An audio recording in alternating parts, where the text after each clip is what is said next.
Hello, everyone. Panda back with you. And you know what? Yeah, I went back and I changed my spring loaded seat that I had. This one right here, a cheap one, some knockoff brand. I went back to my Lectric stock seat. I never actually used the seat. You see, when I got this seat, I'd already ordered and had this Bikaroo seat here, which I transferred over to the Rad Mini 4.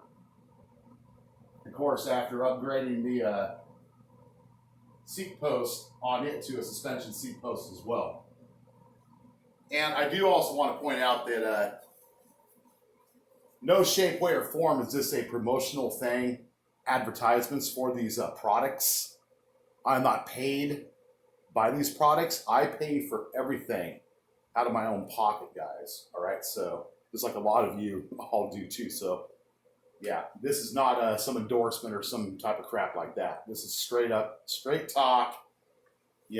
I'm spending my own money, wasting my money in some cases, finding things out. But what I found out on my Lectric with the suspension seat post that I have, having the additional spring suspension, for me personally, is not necessary. Honestly, I find that when I'm pedaling, I'm getting a lot more bounce out of the seat itself. Now, the suspension seat post does not do a constant bounce. All right, when you get on the bike, the seat post adjusts to your weight, and it pretty much kind of stabilizes and keeps you, well, kind of like you're floating on, I don't know, a cloud or something, however you want to express it or explain it. But it keeps you in a good area, a happy spot for your body. All right. Now, if you hit a bump or something like that, the seat moves a little bit, but it restabilizes instantly. But on your cheaper suspension seats, you constantly are moving around. Bounce, bounce, bounce. Now, yes, I will do my due diligence from my own personal experience and to share this with you guys as well. I will get myself a expensive brand name seat. I don't know which one yet. One that has suspension that is, what I really don't like. Your fatter back side here. They're about 10 and a half inches wide, roughly, give or take.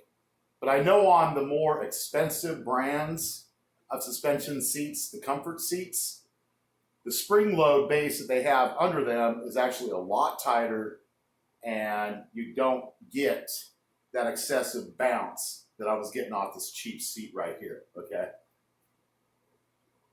That's my personal preference. If you have the suspension seat post, just find the seat that is good for you. I mean, for me, I'm really picky. It's like, I put the seat in there. Adjusting the seat post is no big deal. Hey, it feels a little bit too low, a little bit too high. That takes seconds to do, right? But on the seat, adjusting the pivot, do you want the nose of the seat facing down a little bit more? Do you want it facing up a little bit more? That's where I get really picky. Probably way more picky than I should be. A lot of people will be like, oh man, that's just like overkill. But it's really not. Not if you need that comfort for different reasons. So I don't know. Let me know your guys' experience with different seats. I know that everyone swears by, a certain seat or a certain two different name brands of seats.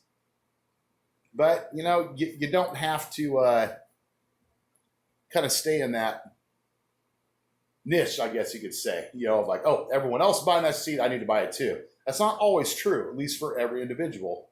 But then again, not every one of us has, say 25 to 40 bucks to throw around to try out this seat, try out that seat, et cetera, et cetera.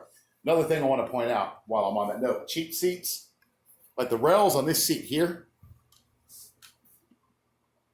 I had to sit here and vise these in for it to work. And the other thing is too, there's a very small area of travel on those rails to where you could slide your seat forward or back based on where you feel comfortable, because you should have enough movement on the rails of your seat, at least in my opinion, where you can adjust your seat, which will take up that additional distance between you sitting and your handlebars, okay? That's important. Now, like, for example, on the Rad Mini 4, there is less of a distance, just the way it comes, between where you are sitting and your handlebar reach. Okay, I don't know the exact measurement on that, but it's about a couple inch difference, and I know the difference. I could feel it very definitely. But going back to the original Lectric stock seat, I have that rail travel. I was able to bring my seat forward, and I have a nice, happy comfort zone when I sit on the bike now. It feels good, and it helps me stay more in a straight posture, because just riding a normal traditional bike all bent over, for me personally, that is impossible. It's not gonna happen. But yeah, other than that, let me know in the comments below your guys' suggestions and experiences that you've had with seats, suspension seat posts. I know there's some suspension seat posts which are really expensive. I mean, $100, $200. I mean, that seems a little crazy to me, but there might be some really good long-term advantages with those too. So other than that, guys, keep safe out there. Safe riding. And I'll see you on the next video. Peace.